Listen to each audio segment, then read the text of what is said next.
Praise the lord. ఈరోజు దేవుని వాక్యము యెషయా గ్రంథము 41వ అధ్యాయము 9-10 వచనములు. భయపడకుము, నేనును నీకు దేవుడనై ఉన్నాను. యాకోబును ఉద్దేశించి పలకబడుతున్న మాట. నా సేవకుడైన ఇశ్రాయేలు నేను ఏర్పరచుకున్న యాకోబు అని ఉంటుంది. అంటే యాకోబుకు అంతకుముందు వేరే దేవుళ్ళు ఉన్నారా? బహుశా ఉండే ఉంటారు. అన్నను మోసం చేసి తండ్రి దగ్గర ఆశీర్వాదం దొంగిలించాడు.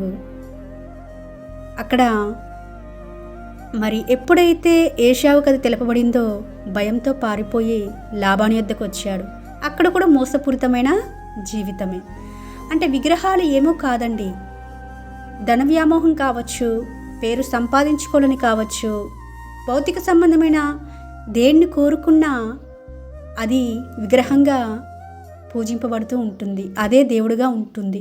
కాబట్టి అంతకుముందు యాకోబు జీవితంలో ప్రతిదీ విగ్రహం వలె దేవుడి వలె ఉంచుకున్నాడేమో. ఈ రోజున అదే యాకోబుతో దేవుడు మాట్లాడుతున్నాడు. భయపడకము, నేను నీ దేవుడనై ఉన్నాను, పేరు పెట్టి నిన్ను పిలుచుకున్నానని యాకోబుతో మాట్లాడుతున్న దేవుడు ఈ రోజున మనతో కూడా మాట్లాడుతున్నాడు. మరి దేవుడు మనకు ఎంతగానో అవకాశాలు ఇస్తూ వచ్చాడు కదండి. మనకు ఎన్నో విషయాల్లో తోడుగా ఉంటూ వచ్చినాడు. ఆయన మనకు దేవుడిగా ఉండాలంటే మనం ఏ విధంగా ఉండాలనేది ఒక్కసారైనా ఆలోచించుకున్నామా? బైబిల్ గ్రంథం ఎన్నోసార్లు చదువుతున్నాము, ధ్యానం చేస్తున్నాము, ఎన్నో మెసేజ్లు వింటూ ఉన్నాము. కానీ దేవుడికి లోబడుతున్నామా? ఆయన చెప్తున్నాడు, భయపడకము, నేను నీ దేవుడనై ఉన్నాను అని మాట్లాడుతుంటుండగా మరి ఆ దేవుణ్ణే కలిగి ఉండి జీవించగలుగుతున్నామా?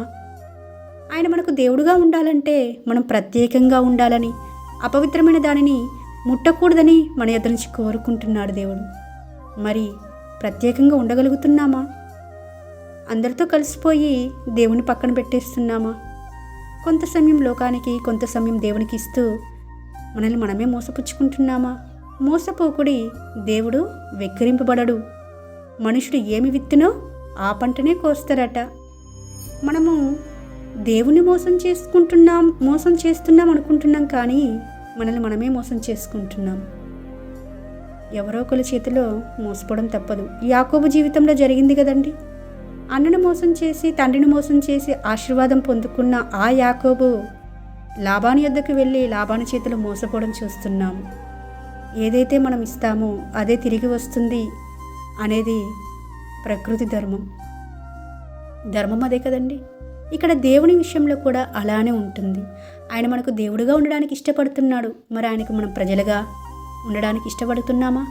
మనకున్న ప్రతి పరిస్థితుల్లో ఆయన్నే దేవుడుగా పెట్టి, ఆయన్నే పూజిస్తూ, ఆయనకి సాగిలపడుతూ, ఆయన యందు నమ్మిక ఉంచి ముందు కొనసాగడానికి దేవుడిస్తున్న మరొక అవకాశాన్ని మనమందరం సద్వినియోగం చేసుకొని ఈ వాగ్దానంను మనందరి జీవితాలలో దేవుడే నెరవేర్చాలని మనస్ఫూర్తిగా కోరుకుంటూ మీ సహోదరి ఎలిజబెత్ రాణి.